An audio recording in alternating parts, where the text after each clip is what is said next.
Assalamualaikum warahmatullahi wabarakatuh. Bagaimana kabarnya anak-anak? Nah, tentunya kabarnya diharapkan baik semua ya. Nah, hari ini kita akan belajar pelajaran bahasa Indonesia dengan materi teks pidato persuasif. Silahkan dibuka materi di buku paket kalian bab 2 ya. Nah, setelah ini Ibu akan memaparkan sedikit materi tentang teks pidato persuasif. Silahkan disimak dan ketika nanti ada yang kurang paham silahkan bertanya. Di sini kita akan belajar terlebih dahulu, kita akan mengetahui definisi pidato. Pidato adalah ungkapan gagasan atau ide pikiran seseorang di depan umum. Sedangkan persuasif bertujuan untuk meyakinkan audiensi untuk melakukan sesuatu, mengajak atau membujuk pendengar.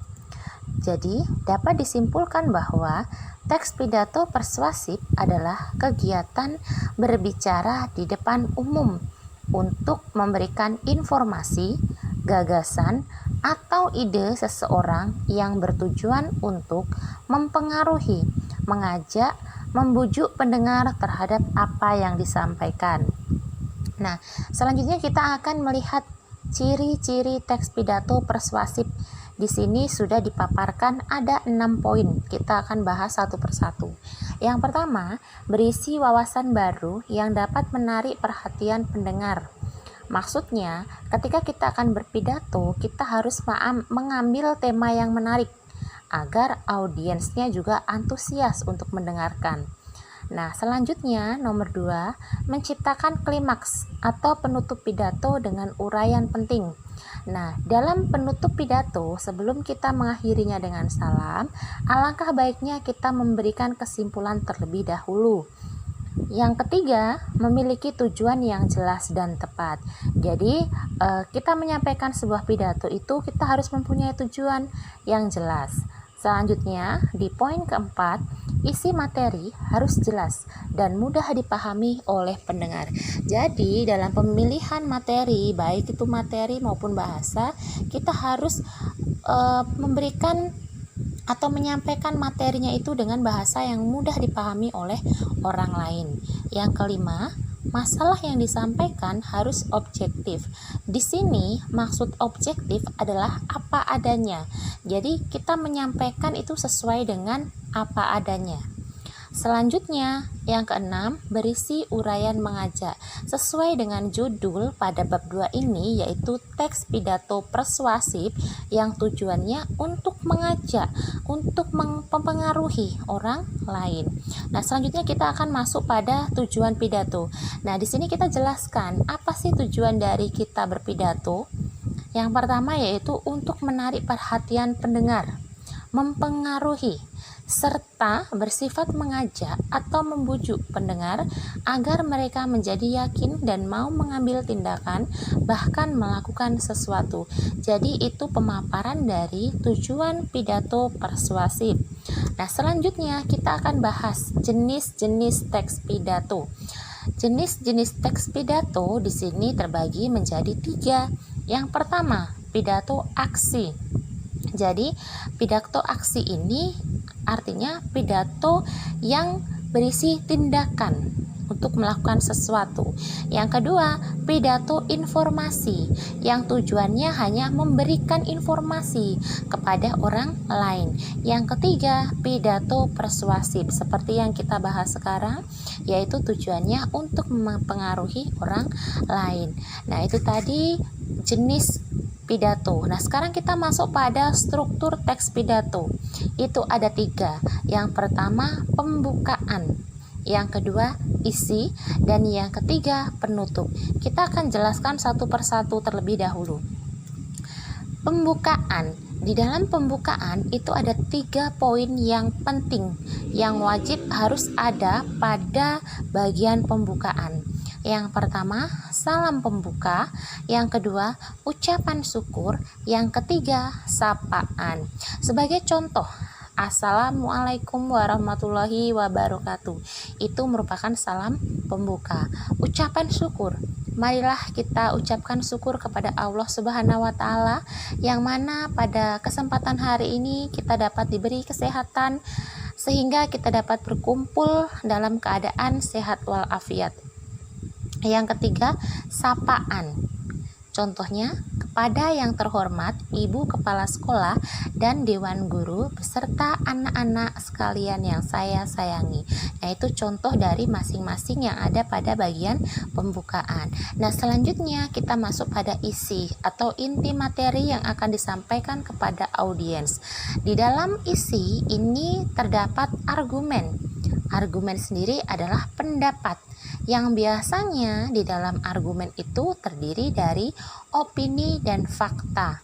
Kita tahu bahwa opini itu adalah pendapat yang belum terbukti, sedangkan fakta adalah berarti pendapat yang sudah terbukti atau sesuai dengan kenyataannya. Nah, kita masuk pada poin yang ketiga, yaitu bagian penutup. Pada bagian penutup ini, hal yang paling penting itu yang pertama berisi kesimpulan. Kita simpulkan sendiri dari isi materi yang kita sampaikan, kemudian kita tarik kesimpulan sendiri, kita sampaikan pada bagian penutup. Terus selanjutnya ada salam penutup. Nah, itu tadi 3 struktur teks pidato persuasif. Yang pertama pembuka, yang kedua ada isi, dan yang ketiga ada penutup. Nah, ini ada contoh lebih jelasnya di sini sudah ada.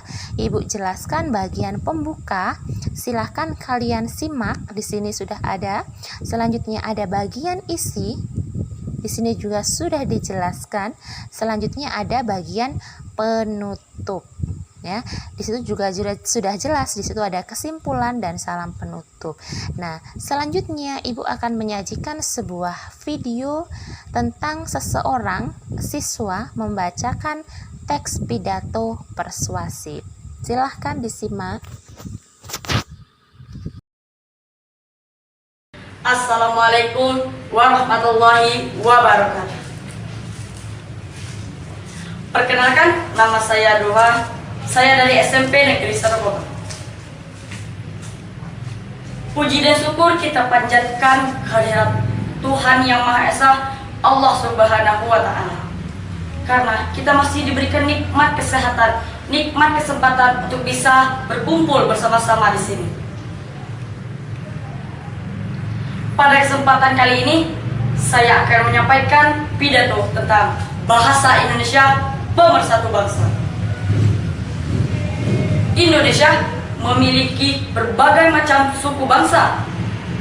Suku bangsa di Indonesia tersebar luas hingga ke berbagai daerah. Selain itu, Indonesia memiliki berbagai macam bahasa daerah. Apakah Anda tahu berapa jumlah bahasa daerah di Indonesia? Sekitar 665 bahasa daerah ada di Indonesia. Apakah bahasa daerah itu dapat dimengerti oleh masyarakat daerah lain? Ini merupakan satu pertanyaan. Indonesia menjunjung tinggi bahasa persatuan bahasa Indonesia. Jadi, keberagaman bahasa daerah di Indonesia bukanlah satu permasalahan. Indonesia menjunjung tinggi bahasa persatuan bahasa Indonesia. Selain itu, bahasa Indonesia merupakan bahasa nasional, bahasa penghubung, bahasa untuk berkomunikasi dengan daerah lain. Contohnya, orang Baka bertemu dengan orang Dayak. Apakah bahasanya dapat dimengerti sesama-sesamanya? Tentu saja tidak. Indonesia menggunakan bahasa nasional, bahasa Indonesia. Jadi, orang Baka dengan orang Dayak akan berkomunikasi dengan bahasa daerah. Kita harus bersyukur dengan adanya bahasa Indonesia. Selain itu, Indonesia merupakan bahasa yang paling mudah untuk dimengerti. Jadi, apakah kita patut bersyukur dengan keadaan nikmat yang diberikan Tuhan yang pada kita? Kita harus bersyukur. Mari semua kita tingkatkan bahasa Indonesia. Kita tingkatkan bahasa Indonesia. Kita tingkatkan bahasa Indonesia. Bahasa Indonesia pemersatu bangsa. Terima kasih. Ini saja yang dapat saya sampaikan. Saya kiri, wabillahi taufiq walhidayah. Wassalamualaikum warahmatullahi wabarakatuh. Semoga bermanfaat. Terima kasih. Nah, selanjutnya ketika kamu sudah menyimak video, ketika kamu sudah mendengarkan pemateri yang Ibu sampaikan, nah kita selanjutnya akan mengukur pemahaman kamu tentang teks pidato persuasif. Nah, di sini coba kalian buat contoh teks pidato dengan tema kondisi sosial secara sederhana, tentunya dengan memperhatikan struktur teks tersebut ya. Jadi silahkan membuat satu contoh teks pidato, temanya kondisi sosial. Boleh kamu ambil judul tentang kebersihan, boleh kamu ambil judul tentang pendidikan ya. Yang penting dalam membuat teks pidato ini kalian harus memperhatikan struktur yang terdiri dari pembuka, isi, dan penutup. Nah, silahkan ketika kamu sudah mengerjakan, sudah selesai, silahkan presentasikan. Boleh melalui video, boleh juga dikirim melalui pesan suara. Terima kasih pembelajaran pada hari ini. Wassalamualaikum warahmatullahi wabarakatuh.